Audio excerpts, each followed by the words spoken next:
Bonjour. Bonjour. Écoute, moi c'est Romain. Enchanté. Je viens d'une famille non chrétienne, de tradition catholique. Donc chez moi, on ne croyait pas en Dieu, on ne vivait pas avec Dieu. Et moi, très tôt, j'ai senti ce besoin, cette envie de croire en Dieu et de parler avec Dieu. J'avais cette conviction que Dieu existait et qu'il m'aimait. Et puis j'ai vraiment grandi comme ça, en parlant avec Dieu, en priant Dieu, et à lui demander des choses, puis il me répondait. En tout cas, je vivais une relation avec Dieu, très jeune. Et puis, voilà, dans mon adolescence, c'était un peu bizarre avec mes amis, ma famille, parce qu'ils ne comprenaient pas forcément, étant donné que j'étais tout seul, j'avais aucun enseignement chrétien. Et puis, arrivé à mes 18 ans, j'ai rencontré un collègue à moi qui était magnétiseur. Et je lui ai témoigné de cette foi que j'avais en Dieu. Puis il m'a dit, écoute, ta foi, elle peut être concrète. Tu peux soigner des gens, tu peux voir l'avenir. Dieu, il peut te donner des tas de dons. Et je me suis dit, waouh, ça y est, quoi, enfin, il se passe quelque chose avec Dieu, c'est super. Et donc, j'ai commencé à pratiquer le magnétisme, à pratiquer ces choses spirituelles, à me mettre dedans. Puis très rapidement, en fait, je me suis rendu compte que ça me vidait, je me sentais mal, stressé, vraiment mal dans ma peau. Et puis c'est arrivé à l'insomnie, c'est-à-dire que j'arrivais plus à dormir. Ça peut paraître fou, mais en fait j'avais comme des présences qui venaient dans ma chambre, autour de moi lorsque je dormais.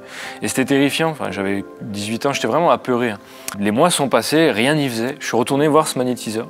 Et lui-même était un peu perdu et perplexe finalement, il ne savait pas trop comment faire pour m'aider. Donc je me suis retrouvé vraiment tout seul. Le seul qui pouvait m'aider ne pouvait pas. Donc j'étais tout seul et c'était vraiment dur, c'était vraiment une descente vraiment difficile. Puis je me suis rappelé en fait qu'avant je parlais à Dieu et qu'avant ça allait bien. Et je me suis remis à parler à Dieu. Et puis Dieu m'a mis comme une voix intérieure, cette conviction qu'il fallait que je lise la Bible. Alors, je ne savais pas ce que c'était que la Bible, je ne connaissais pas ce livre.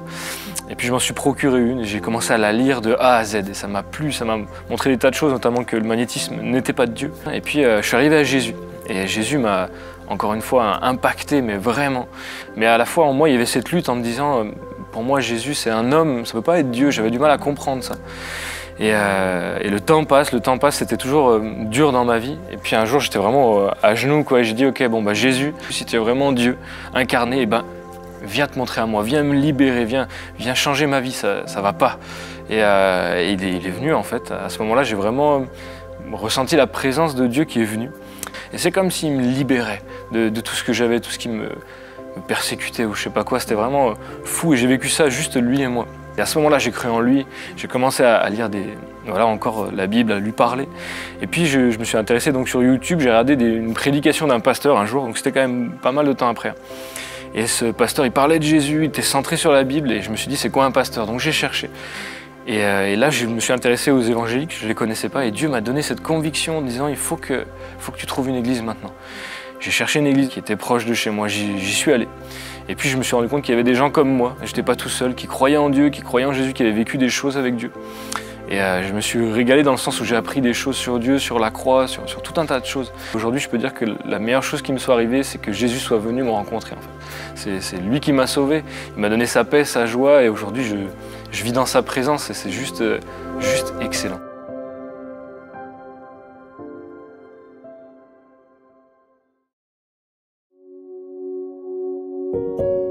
Bonjour et bienvenue sur les vidéos de l'évangile.net.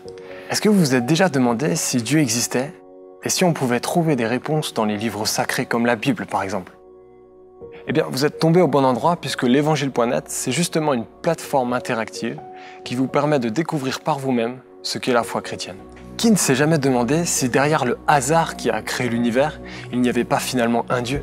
Qui ne s'est jamais dit qu'il devait sans doute y avoir un sens à notre existence? Mais lequel? Est-ce que Dieu nous laisserait vraiment sans réponse? Laquelle des religions détiendrait alors la vérité? On peut rester sur ce genre de questions et se fier à quelques avis qu'on entend ici et là.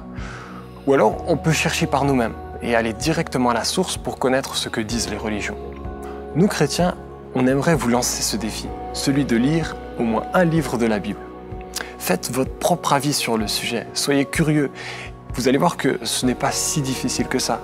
Et au contraire, je crois personnellement que ce sera une lecture enrichissante pour vous. Peu importe ce en quoi vous croyez, si vous êtes athée, agnostique, si vous êtes croyant d'une certaine religion, ou plutôt neutre sur la question de la foi. Regardez et lisez par vous-même.